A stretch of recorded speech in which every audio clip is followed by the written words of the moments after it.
রাজ অপেক্ষায় থাকে ওর দাদু বাড়ি যাওয়ার জন্য।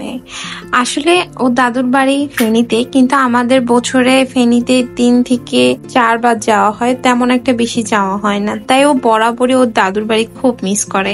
প্রত্যেকটা বাচ্চারই মনে হয় দাদার বাড়ি নানার বাড়ি খুব পছন্দের হয়। আসলে আমরা যারা ব্যস্ততার মধ্যে থাকি তারা আসলে বাচ্চাদের মনের কথা বা ইচ্ছেগুলো ওইভাবে পূরণ করতে পারি না। বিশেষ করে আবরাজ ওর চাচুকে খুবই পছন্দ করে। ও গেলেই বলে যে চাচু তুমি বাইক চালাও, বাইক চালাও, বাইক দিয়ে ঘুরাও।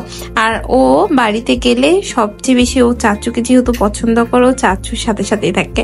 ও চাচু যেহেতু জব করে তাই বাইরে থাকে, ও অপেক্ষায় থাকে যে কখন ও আসবে আর ও বাইক নিয়ে দুষ্টামি করবে। আমার গড়ি আয় তাই চাচু কি করে?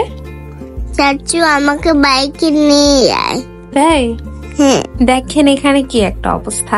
ও চাচুর কথা বলতেই ওই বলা শুরু করলো, আমি ভয়েস ওভার দিচ্ছি, এসে বলছে চাচু আমাকে বাইকে করে ঘুরতে নিয়ে যায়।